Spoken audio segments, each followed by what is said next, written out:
Sander menghembuskan nafasnya kasar saat melihat dua orang yang duduk di hadapannya dan membuatnya sangat muak. "Tuan, kesalahan anak saya fatal, tapi mohon maafkan anak saya," mohon pria parubaya itu. "Iya, Tuan, maafkan saya," ucap anaknya perempuannya yang bernama Clara, si uget-uget. Ayahnya memberi kode kepada anaknya untuk mendekati Sander yang tengah duduk sambil menyandarkan punggungnya di kursi kebesarannya. "Tuan," memanggil dengan nada yang manja. "Menjijikan," batin Sander kesal. Dirinya jijik saat melihat wanita tersebut dengan memakai mini dress, memperlihatkan pepaya gantungnya yang hampir jatuh dan juga pahanya mulusnya. "Maaf Tuan. Ini ada telepon masuk, sebentar saya mengangkatnya dulu," ucap ayah Clara sambil memegang ponselnya, sengaja berpura-pura menerima telepon agar anaknya bisa menggoda Tuan Sander dengan leluasa. Ayah Clara keluar dari ruangan Sander dengan senyuman liciknya. "Pasti akan berhasil, karena tidak ada satu pria pun yang bisa menolak pesona putriku kecuali si asisten bodoh itu Devan," gumamnya kesal. Sedangkan di dalam ruangan Sander, Clara mulai melancarkan aksinya. Ia berjalan sambil meliuk-liukkan tubuhnya persis seperti uget-uget gatal. Sander menatap muak wanita tersebut, tapi ia membiarkan wanita tersebut melakukan aksinya. Ia ingin tahu sejauh mana wanita itu bertindak. Dalam dunia bisnis hal seperti ini sudah biasa disuguhkan dengan wanita-wanita cantik untuk ditukarkan dengan saham ataupun kerjasama. Tapi Sander Clark adalah pria dingin dan tidak mudah tersentuh oleh makhluk berjenis wanita kecuali istrinya Jenita Putri atau JJ. Tingkah Clara semakin menjadi-jadi. Wanita uget-uget itu berdiri tak jauh tempat duduk Sander dan mencondongkan tubuhnya, apalagi pepaya gantungnya tepat di depan wajah Sander. "Tuan," panggilnya dengan nada mendesah dibuat-buat, seperti embek yang tercekik lehernya. Sander tidak tertarik sama sekali. Jika pria di luaran sana disuguhkan pemandangan seperti itu pasti sudah blingsatan ingin menerkam Clara. "Tuan, aku seksi kan? Apa Tuan tidak tergoda?" ucap Clara tak tahu malu. Sander diam tapi dalam hati ia mengumpati wanita uget-uget itu. Pedang saktinya saja muak tidak bereaksi sama sekali. Hanya dengan JJ istrinya, pedangnya bisa berdiri tegak. "Tuan Ard," Clara memekik saat lehernya dicekik Sander, karena dengan berani si uget-uget itu mengelus rahang kokohnya, tubuh berharganya hanya untuk JJ seorang, istri tercintanya. "Kau pikir aku akan tergoda dengan tubuh murahanmu itu?" sentak Sander dengan nada dingin dan tatapan yang mematikan. "Menjijikan, murahan, jalang," maki Sander semakin menekan tangannya ke dalam leher Clara. "Uhuk Tuan lepas," wajah Clara memerah dan air matanya mengalir deras, saat merasakan lehernya sakit karena cekikan itu dan juga udara di paru-paru semakin menipis. Sesak. Itu yang dirasakan Clara. "Kalian salah jika ingin bermain-main denganku." Sander tersenyum iblis. Clara semakin meronta ketika cekikan tangan itu semakin membelit lehernya. Bahkan wajahnya kini sudah berubah membiru. "Bruk!" Sander melepaskan tangannya dan seketika itu Clara jatuh ke lantai marmer. Wanita itu terbatuk-batuk dan meraup udara sebanyak-banyaknya. Sander mengambil hand sanitizer dan menyemprotkan ke telapak tangannya berulang kali. Ia merasa jijik karena telah menyentuh kulit wanita murahan itu. "Mulai sekarang perusahaan ayahmu akan aku ambil alih. Kau salah jika menggodaku. Pergi dari sini dan sampaikan kepada ayahmu yang tidak tahu malu itu," sentak Sander dengan nafas yang memburu. "Tuan, maafkan saya," Clara mengiba di kaki Sander. "Keluar dari sini atau kau akan kuseret dan kulempar tubuh menjijikanmu itu ke bawah sana," ancam Sander tidak main-main. Clara bergidik ngeri jika hal itu benar terjadi. Dilempar dari lantai 15 ke bawah sana, bisa-bisa tubuhnya hancur tak berbentuk. Clara memilih pergi dari sana sambil mengumpati ayahnya. Sial. Semua ini gara-gara ayah.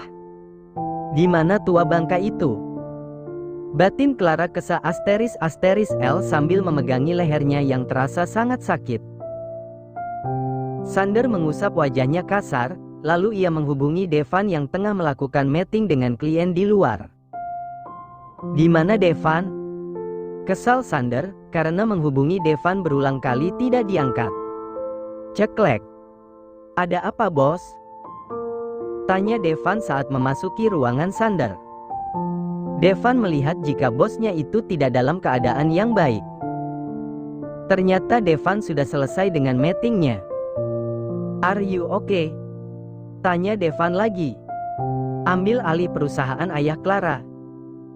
Dan juga buang mereka jauh-jauh dari negara ini. Pastikan juga mereka tidak bisa kembali ke negara ini. Titah Sander penuh ketegasan.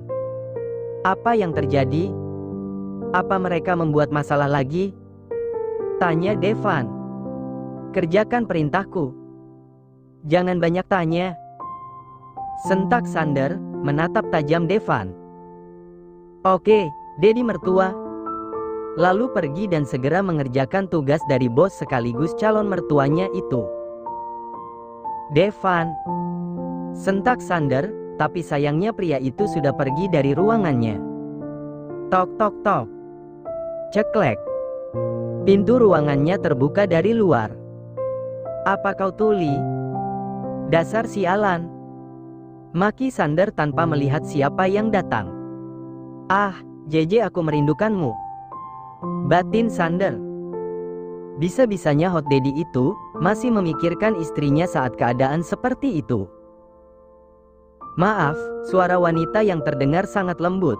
Suara itu sangat dikenalinya dan sangat dirindukannya. Sayang. Sander mendongakkan wajahnya, ternyata benar istrinya datang ke kantornya. Sander dengan cepat menghampiri istrinya dan menarik tangan istrinya masih berdiri di ambang pintu. Sorry, aku tadi tidak melihat siapa yang datang, ucap Sander, lalu memeluk tubuh JJ dan membenamkan wajahnya di ceruk leher istrinya. JJ mengusap punggung kokoh yang berbalut jas berwarna abu itu dengan lembut. Sepertinya aku datang tidak tepat waktu, JJ tersenyum dalam dekapan suaminya, lalu mengurai pelukan itu. JJ tahu jika suaminya tengah menghadapi masalah. Tidak sama sekali, kenapa tidak menghubungiku jika akan ke sini? Tanya Sander dengan nada lembut, kekesalannya tadi menguap entah kemana saat melihat istri cantiknya. Sander menuntun JJ menuju sofa yang ada di sana. Ketika JJ akan duduk di sampingnya dengan cepat ia menarik JJ hingga jatuh ke pangkuannya. Dan apa ini? Kau memakai dress terbuka seperti ini? Pasti pria di luaran sana menatapmu lapar. Rasa kesalnya kembali lagi saat melihat penampilan istrinya sangat cantik apalagi dengan pakaian terbuka seperti itu. Pasti Om makan yang mengajarimu? Tebak Sander, dan JJ mengangguk sambil tersenyum manis dan menatap wajah suaminya yang terlihat kesal. Jangan tersenyum seperti itu, kesal Sander, menatap istrinya yang sangat cantik itu. Memang kenapa? Tanya JJ sambil mengusap dada bidang milik suaminya itu. Karena aku tidak tahan untuk mencicipinya, ucap Sander lalu menyambar bibir berwarna pink itu. JJ terkejut karena ulah suaminya yang main nyosor saja. Dat, lepas, JJ menarik paksa ciumannya. Kenapa, Sander menurunkan tali spaghetti yang bertengger di pundak istrinya. Dat, jangan di sini, ucap JJ, saat Sander akan menurunkan resleting dress yang ada di bagian belakang. Memangnya aku mau apa? Tanya Sander, tapi tangannya sudah berhasil menurunkan resleting itu. Dat, JJ melenguh ketika bibir tebal dan seksi itu menelusuri leher sampai pundaknya. Srek. Tangan Sander dengan cepat membuka dress yang dikenakan istrinya. Dedi. Protes JJ saat dress itu sudah lolos dari tubuhnya. Bagaimana jika ada orang masuk ke ruangan itu? Sander tidak mendengarkan protes istrinya, ia menggendong JJ masuk ke dalam kamar pribadinya yang ada di dalam ruangan tersebut. Sayang, Sander menindih tubuh istrinya kemudian bibir mungil istrinya. Keduanya sudah terbakar gairah dan adegan asah mengasah pedang pun terjadi. Terima kasih sayang, Sander menghapus peluh yang ada di kening JJ, kemudian mengecupnya dengan lembut. Dat, aku lelah, rengek JJ. Bagaimana tidak? Sander menggempurnya hampir 2 jam lamanya. Istirahat sayang, Sander menyelimuti tubuh polos istrinya, sedangkan dirinya segera membersihkan peluh sisa percintaannya itu. Setelah selesai membersihkan diri dan berganti pakaian, Sander melihat istrinya yang sudah terlelap. Lalu ia segera keluar dari kamar itu untuk melanjutkan pekerjaannya kembali. Wow! Devan meledek bosnya yang baru keluar dari kamar pribadinya dengan wajah segar dan rambut terlihat basah, sedangkan Sander menatap malas calon menantunya itu, lalu duduk di kursi kerjanya. Bos, itu pakaian mami mertuaku dibereskan dulu, ucap Devan tergelak. Astaga! Sander begitu ceroboh meninggalkan pakaian istrinya yang teronggok di lantai di dekat sofa. Sander segera mengambil dress dan juga BR istrinya, lalu membawanya masuk ke dalam kamar. Tutup mulutmu itu, ketus Sander saat melihat Devan tertawa cekikikan. Oke, Devan berusaha menutup mulutnya. Jadi apa hasilnya? Sander mengalihkan pembicaraan. Ini berkasnya dan sekarang perusahaan itu resmi milikmu bos, Devan menyerahkan beberapa dokumen. Good job, puji Sander, saat melihat dokumen tersebut. Lalu mereka kau kirim kemana? Tanya Sander, sambil meletakkan dokumen itu di atas mejanya. Aku mengirim mereka ke pedalaman di Afrika Selatan dan dipastikan mereka tidak akan pernah kembali lagi ke negara ini, ucap Devan. Inilah yang disukai Sander, kinerja Devan sangat cekatan dan juga rapi. Bagus, puji Sander lagi. Bos, apa tidak ada bonus untukku? Aku sedih sekali, ucap Devan, dengan nada memelas. Dasar mata duitan. Tentu saja, karena aku ingin mengajak kencan calon istriku jadi harus memiliki banyak uang, ucap Devan dan mendapat pelototan dari Sander. Apa kau sudah jatuh miskin? Tanya Sander, walau begitu ia tetap mengirimkan sejumlah uang ke rekening Devan. Terima kasih bos, ucap Devan. Saat melihat ponselnya, Sander menjawabnya hanya dengan deheman. Sander tidak habis pikir dengan Devan, kenapa pria itu lebih memilih mengabdi kepadanya daripada memimpin perusahaannya sendiri. Sander menatap wajah damai istrinya yang masih terlelap. Kau cantik sekali, pujinya sambil mengelus wajah cantik itu. Dat, JJ menggeliat dan membuka matanya. Maaf mengganggu tidurmu, ucap Sander. Tidak, jam berapa ini? Tanya JJ, karena ia merasa tidur terlalu lama. Jam 3 sore, jawab Sander. Astaga Dat, kenapa tidak membangunkanku? Keluh JJ, lalu segera bangkit dari tempat tidur tanpa sadar jika dirinya masih polos. Mau menggodaku, sayang? Sander menatap tubuh polos JJ dengan tatapan lapar. Tidak, sayang, jawab JJ terbata, lalu segera berlari ke kamar mandi. Sedangkan Sander tertawa terbahak karena tingkah lucu istrinya. Ternyata menikah dengan daun muda menyenangkan sekali, ucap Sander, sambil terkekeh. Astaga! Dedi benar-benar seperti singa, ucap JJ Sar di kamar mandi. Beberapa saat kemudian JJ sudah selesai dengan ritual mandinya dan ia keluar dengan mengenakan jubah mandi berwarna putih. Dat, mana bajuku? Tanya JJ dan menghampiri Sander yang tengah duduk bersandar di dashboard tempat tidur sambil memainkan ponselnya. Sander meletakkan ponselnya lalu menghampiri istrinya. Sini aku tunjukkan, Sander menuntun JJ menuju lemari yang ada di sudut kamar itu. Dedi, kenapa banyak sekali pakaian wanita di sini? Tanya JJ dengan tatapan menyelidik saat melihat di dalam lemari itu banyak dress yang tergantung rapi di dalam sana. Hei, aku bukan tipe pria seperti itu. Sander tahu arah pembicaraan istrinya. Lalu ini? Menurutmu ini ulah siapa?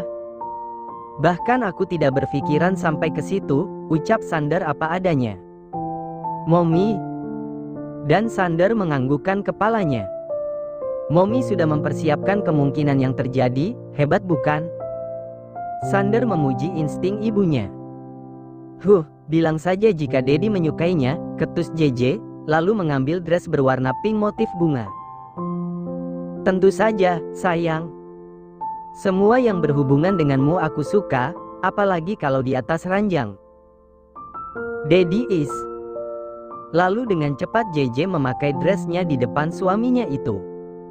Sayang, jangan menggodaku. Mesum. Siapa juga yang menggoda Dedi? JJ terkekeh pelan. Ayo, kita pulang. Aku sudah tidak sabar untuk menghabisimu di atas ranjang pertempuran kita. Sander menyeringai nakal, membuat JJ menyilangkan kedua tangannya di depan dada. Habislah diriku malam ini. Batin JJ. Pasti dirinya malam ini tidak akan tidur nyenyak. Sander menarik tangan JJ keluar dari perusahaannya. Banyak pasang mata yang melihat bosnya bergandeng tangan mesra dengan gadis cantik, dan banyak juga yang memuji kecantikan JJ. Kabar jika bosnya telah menikah sudah tersebar luas di Holy Throne Group. Ya ampun, pantas saja, bos betah menjomblo. Ucap salah satu pegawai wanita yang melihat kemesraan bos dan istri kecilnya. Iya. Enggak ngangka ternyata tipenya daun muda mana cantik banget lagi, kayak artis. Iya, yang muda itu lebih hot dan legit menggigit. Enggak kayak kita udah tua dan alot lagi, hahaha. Heleh, aku juga cantik dan muda tapi tidak pernah dilirik sama bos. Ucap salah satu temannya lagi. Cantik dari mana? Ngaca dulu sana, muka kayak tepung kanji gitu aja bangga, hahaha. Hahaha, jangan jujur kalau ngomongkan jadi malu. Keempat pegawai itu tertawa terbahak. Sedangkan JJ yang mendengarkan pujian dari pegawai di sana menjadi tersipu malu. Dat, aku malu, ucap JJ, semakin mengeratkan tangannya di lengan Sander. Untuk apa malu? Mereka memujimu sayang, ucap Sander tersenyum lembut. Bagaimana, apakah kau diseruduk sama Sander? Tanya Oma Irene antusias saat melihat JJ pulang ke rumah bersama Sander. Mom. Kesal Sander. Mommy bicara sama JJ. Oma Irene menarik tangan JJ menuju ruang tengah dan diikuti Sander dan Raya. Pasti berhasil kan? Lihat bajumu saja sudah ganti, hai. Tak sabarnya pengen punya cucu, ucap Oma Irene membuat JJ meringis. Mom, aku dan JJ menikah baru 1 minggu yang lalu. Protes Sander. Ia tidak ingin istrinya tertekan. Sok protes. Padahal kau sukakan dengan proses pencetakan anak kalian, cibir Oma Irene, membuat Sander menggaruk kepalanya yang tidak gatal. Karena yang dikatakan ibunya memang benar. Memangnya buat anak itu harus dicetak dulu ya Oma? Tanya Raya dengan polosnya. Iyalah. Dan hanya Mami dan Dedimu saja yang bisa membuatnya, ucap Oma Irene. Jadi kalau Raya dan Om Devan bisa juga dong membuatnya, ucap Raya keceplosan. Raya, teriak ketiga orang itu. Bicara lagi Oma, sumpal mulutmu pakai sandal ini. Oma Irene sudah memegang sandal yang ia pakai. Astaga, putriku kenapa gesrek begini sih? Gumam Sander, memijit pelipisnya. Raya, yang boleh membuat anak itu hanya untuk orang yang sudah menikah, ucap JJ menjelaskan. Oh, jadi kalau belum menikah bisa mencicilnya lebih dulu dong ya? Hehehe, ucap Raya, tak bel filter. Astaga Raya! Teriak ketiga orang itu bersamaan. Bercanda ih, hehehe. Jangan bilang kalau kamu sudah membuat cicilan? Tanya Oma penuh selidik. Hehehe, enggak kok Oma. Cuma baru ini aja, Raya menyatukan tangannya, memberitahu jika dirinya dan Om Devan hanya sebatas ciuman. Lihat kan? Kelakuan putrimu persis seperti dirimu, omel Oma Airin pada putranya. Loh, kenapa dirinya yang disalahkan? Bukankah sifat putrinya sama persis dengan sifat ibunya? Sander menggelengkan kepalanya, ia kesal dengan ibu dan juga anaknya.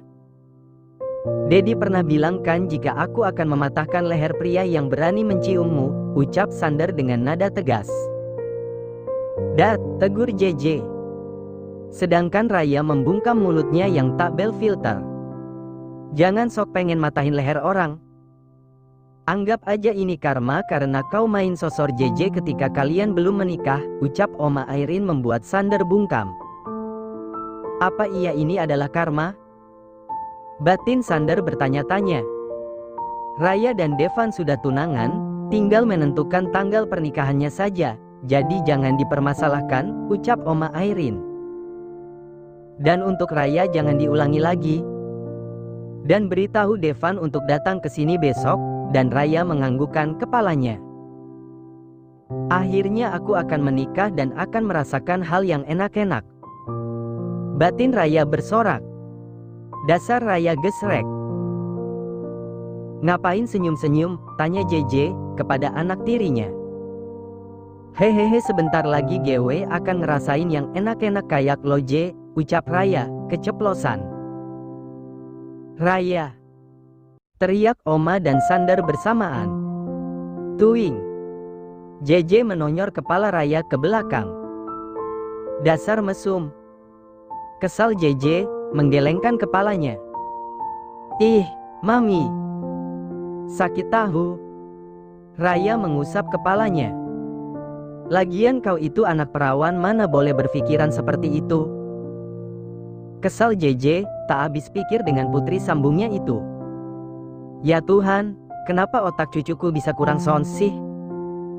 Batin Oma Airin berdecak kesal sambil menatap Raya.